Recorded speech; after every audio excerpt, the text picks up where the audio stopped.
Hey, Kyle here. This is a video that has been overdue. There have been quite a few speed bumps as of getting this thing done.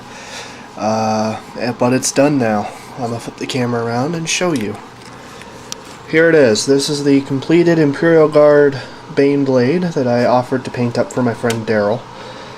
It was intended as a Christmas present. He gave me the model, he asked me to put it together.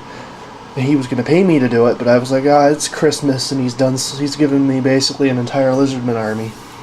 So the least I can do is paint this up to the best of my capabilities. Boy, I bit off more than I could chew. But I swallowed it, and here we go. Just metaphorically speaking, if that's even the right term to use. So basically, I kind of went with the normal setup, just a basic Baneblade. Camo green for the base. I just noticed I gotta touch that piece up there. Basically, camo green for the base coat, all over. Basically, took me like 3 days to paint the whole thing, and pretty much trying to get the freaking light on it properly. And then I basically put on stripes of goblin green, and that's what I use for the camo. Basically everything spins. All the turrets spin. I glued the demolisher cannon down because it just became a nuisance, really, as it wouldn't stop moving around. So I just glued it straight down, and now it's basically the way it's supposed to be.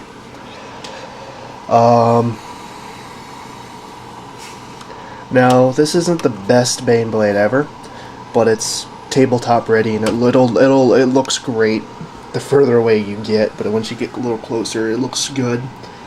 But I did have some trouble putting down the base coat, so I'm basically going to put a few more coats here and there before I go to bed. The camo basically was kind of splotched on, but I made the turrets flow in with it nicely. I did do some freehand work. I saw this on the box, but it was basically down here, so I thought, well, let's make it a little easier, make it a little more, a little different. So I basically two reds. Basically, it's a white stripe in the center with two red stripes going horizontally or vertically. Basically going vertically across here. I just put them up here. I just took a piece of tape, painted it over after I set it down, and it wasn't perfect, so I had to basically paint the rest back in, and it turned out pretty good. The banner, I don't even want to go on about the banner. I'm gonna have to touch it up a lot more. I decided to put this banner on, but it's such a pain. I basically put down the red, but the red is it looks good at a distance, but when you look in real close, it looks like total crap.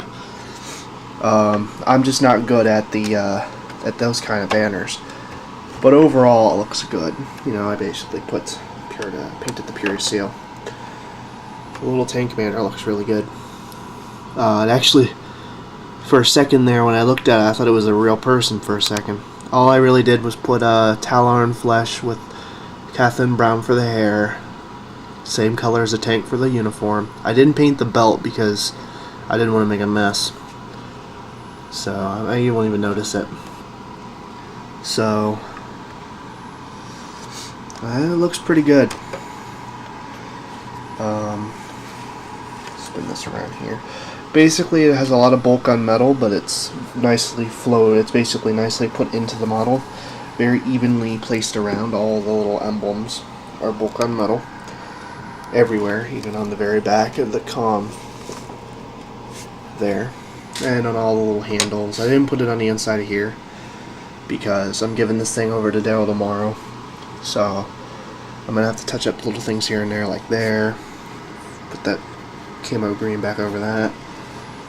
Just little things here and there, but you don't really notice them. I'm just gonna pick out the parts that really pop out at you. But this is my first Baneblade, It's giving me some practice for when I start getting Baneblades. But the first thing I'm going to get before I paint Baneblades is a freaking airbrush. Because I hand painted this entire thing. So it's a good hand painted model. But hand painting, a big model like this, I'm kind of glad it's over. When I start painting a bunch of Baneblades, I have some plans for my Chaos Apocalypse army, which uses quite a few of these Baneblade frames. And I'm just not going to bother with hand painting. I'm just going to get an airbrush and just airbrush the base coat on. So it'll speed up.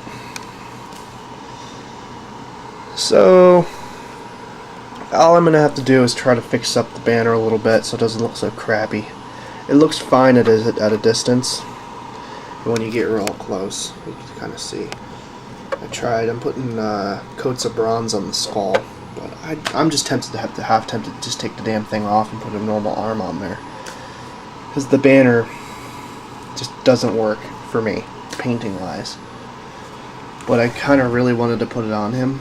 I mean, I hope Darrow doesn't mind it. But it's like the worst painted thing on the whole model.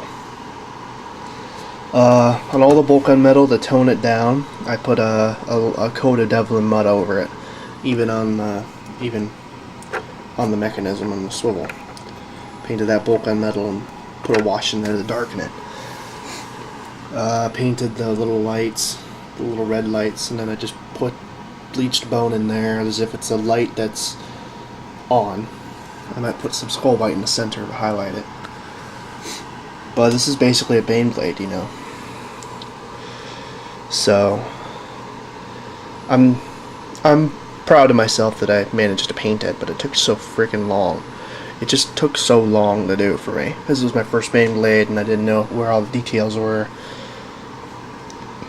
But I hope Darrow is pleased. But I'm gonna try to touch up the banner. If not, I'll just pop off the arm, quickly prime another arm, and just super glue it on. It's just not worth the frustration. So, but it just the banner looks good on this. You know, everything comes off. This comes off. This comes off. The turrets come off. This turret, when you spin it and you hear a click, like that, comes off. And this little thing, when you hear it click and move a little bit, pops right off. And then you're basically left with this. You can pick it up like this. It's very sturdy. I use plastic glue to put it together. And also, flip this around.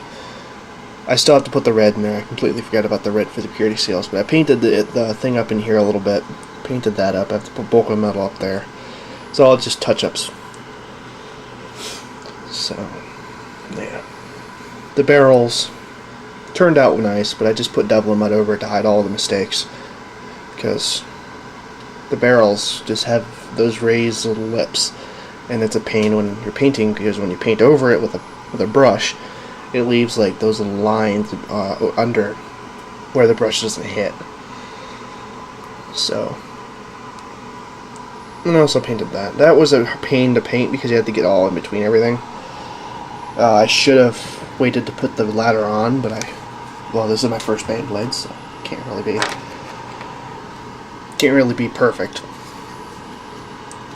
So put this on, like that, locks on. That's what I like about a lot of the Imperial Guard stuff. The turrets just lock on, except for the last cannons. A lot of people just magnetize them on. Also, you'll know which side's which because it'll flow in with the camo.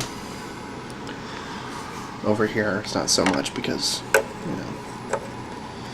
But it's a nice Baneblade overall. Just put this thing back together. You can also swap out this for up there, put this there, but yet again, it flows in with the camo the other way around. I put sprue on the ends under here on both of these so that when you pick it up, they just won't fall right off. Like for here, I put 2 pegs on there, 2 pieces of sprue, and on both of them, let's say you pick it up and move it this way, only the turrets will fall off. Otherwise, these two turrets would just fall right off without the sprue giving it some. Basically makes it so they don't fall off.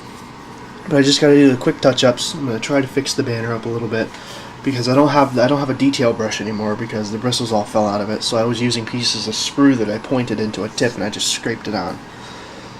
It's worked out. The technique has worked before for me, but for this, because of the way that waves in the wind, that's my main problem. It's just that it waves and the details are flexed or stretched and, you know, bent. It's just the challenge for me. I'm sure I might see if I can get more time on the banner. Just see if Daryl will give me maybe another week to put on the banner, and I'll just give it to him at the comic shop. Because I just need to put more time into the banner. Because of the way it is. If I had a detail brush, it would be easy for me. But also the bronze paint, I have to put more layers on it because it's paint that has separated from the it's kind of separated a little bit, so I have to mix it up every single time I use it. And that's the bronze I use on my Lizardman. It worked great on my Lizardman Sking Chief, but for this it doesn't work. So tell me what you think of this. It's just got to do the little touch-ups like what I've noticed when I was recording the video here. Because when I look at the video, I notice all the defects. When you see it in person, you don't notice all the little problems. Like you can see there. You can see the little specks. It's just because of the bolts. Because this thing has a bunch of little rivets all through it. It's rivets everywhere. So tell me what you think. My battery is about to die again because the battery's not holding a charge anymore. So tell me what you think. This is Kyle X Pie 665 with Daryl's new Baneblade. I think he'll really like it. I'm gonna see if I can get more time on the banner because the banner is just the problem with this tank. Because I wanted to put the banner on because it would make the tank stand out a little more, but not stand out too much. You don't want the enemy to start targeting it because it has a big flashy banner. But anyways, I'm gonna cut this off before my battery dies and cuts off the video. This is Kyle X Pie 665 signing out. Bye. I know I've said that like 3 times, so bye.